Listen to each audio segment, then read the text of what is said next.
안녕하십니까. 세상을 읽어주는 남자 이상훈입니다. 오늘은 굳어지는 TSMC 1극 체제 삼성의 역할이 필요하다는 주제로 말씀드리겠습니다. 그 AI 시장이 뜨면서 칩은 더 세분화되고 있습니다. 이 과거에는 칩 종류와 상관없이 트랜지스터 크기를 줄여서 칩 접도를 높이면 칩 성능 개선이 가능했습니다. 하지만 이제는 이 작아질 대로 작아진 소자를 더 작게 만들기 어려워졌습니다. 이 소자 수준이 아니라 아키텍처를 최적화하는 전략을 선택할 수밖에 없는 상황이 됐다는 뜻입니다. 이 프로세서와 메모리 등 칩 간 조합이 중요해지고 이런 칩의 배치를 의미하는 패키징도 갈수록 중요해지고 있습니다. 앞으로 칩의 그 사용 환경에 맞춰서 아키텍처를 최적화하는 과정에서 다양한 AI 칩의 라인업이 탄생하게 될 것입니다. 이 문제는 칩은 필요에 따라 세분화되고 있는데 이런 칩을 만드는 데 필요한 제조 역량, 제조 기술력을 갖춘 파운드리는 점점 한 곳으로 집중되고 있다는 데 있습니다. 바로 TSMC 독과점 문제가 심각해지고 있다는 뜻입니다. 앞으로 칩 제조사는 단순히 팹리스의 설계 도면을 받아서 그대로 생산하는 데 그치지 않습니다. 이 고객사의 차별화된 요구에 맞춰서 기민하게 생산 공정을 저비용으로 빨리 세팅해 줄 수 있는 파운드리만 살아남게 될 것입니다. 칩 산업 생태계에서 설계와 제조 분야 간 경계가 점점 허물어지게 될 것입니다. 이런 칩 제조 환경을 머리에 두고 최근 인텔의 행보를 한번 보겠습니다. 인텔은 20옹스트롱 2나노 공정을 건너뛰고 1.8나노 18옹스트롱에 집중하겠다고 했습니다. 일전에도 말씀드렸지만 이는 인텔이 조만간 내놓게 되는 15세대 CPU죠. 자신의 15세대 CPU인 에로레이크의 CPU 다이가 자신의 인텔 20옹스트롱이 아니라 TSMC의 3나노 1세대 노드인 N3, 그 N3를 N3B라고 하는데요. 이 N3 공정에서 제작된다는 뜻과도 같습니다. 이렇게 되면 인텔의 15세대 CPU인 에로레이크는 모든 다이가 TSMC에서 전량 제작되는 최초의 CPU가 됩니다. 구형 프로세서도 아니고 가장 최신 프로세서, 가장 최신 CPU를 TSMC가 모두 제작하기 때문에 사실상 인텔의 팹리스화가 진행됐다고도 볼 수 있는 대목입니다. 지금 그 AI 시장을 주름잡고 있는 엔비디아를 비롯해서 인텔, AMD 등 기성 메이저 칩 업체는 칩 프로세서 업체는 죄다 TSMC를 활용하고 있습니다. 개인적으로는 인텔이 집중한다는 1.8나노, 그 18옹스트롱도 성공 가능성은 더 낮다고 보는 게 성공보다는 실패할 가능성이 더 크다고 보는 게 맞을 것입니다. 이렇게 되면 칩업계의 TSMC 의존도는 한층 더 심각해질 것입니다. 인텔 입장에서는 1.8나노에 실패하면 최악의 시나리오가 현실화되는 것인데요. 이 경우 인텔의 팹리스 전환은 불가피해집니다. 자신의 팹에서는 구형 프로세서 저부가 칩만 만들게 되기 때문에 그렇습니다. 이미 TSMC는 삼성을 선단 노드에서 압도하고 있기 때문에 TSMC가 칩 제작 단가 인상 결정 과정에서 경쟁사의 동향 파악을 하지 않아도 되는 상황입니다.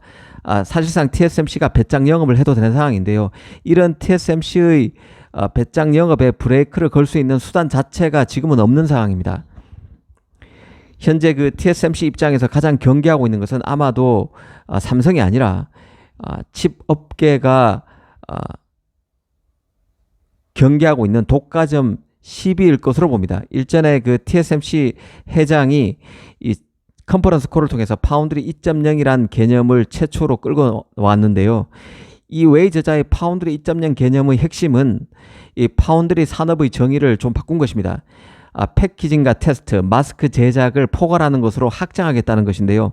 기존 파운드리 시장이 주로 반도체 회로를 형성하는 전공정에 집중됐다면 이제 AI 등장과 함께 첨단 패키징 등 후공정이 새 기회로 떠오르고 있는 만큼 기존 순수 파운드리에 메모리를 뺀 모든 IDM, 종합반도체 제조 부분과 후공정, OSAT 업체들의 영역까지 통합하는 개념을 들고 나온 것입니다.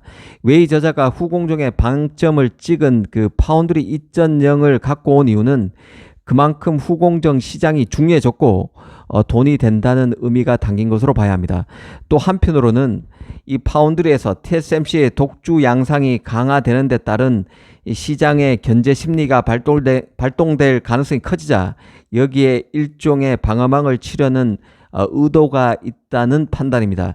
이 파운드리 2.0을 적용해서 파운드리 시장 점유율을 다시 추산하면 기존의 60%가 넘는 TSMC의 시장 점유율은 28%까지 떨어집니다. 이 전공정이란 선단 공정에서 압도적으로 높은 TSMC 지배력을 분산해서 칩 제조 분야에서 제기될 자신을 향한 반독점 시비 가능성을 낮추고, 한편으로는 앞으로 후공정의 중요성이 중요해지는 만큼, 커지는 만큼 이쪽에 더 공을 들이겠다는 웨이 저자의 승부수, 양수 겸장으로 볼 수 있습니다. 그런 맥락에서 보면 삼성은 정말 개혁 수준의 심기일전이 필요하다는 생각인데요. TSMC를 견제할 유일한 파운드리지만 삼성의 성과는 지지부진합니다. 이 TSMC보다 먼저 트랜지스터 구조를 바꿔서 기대를 모았던 3나노 같은 경우는 수율 논란이 계속 불거지고 있죠.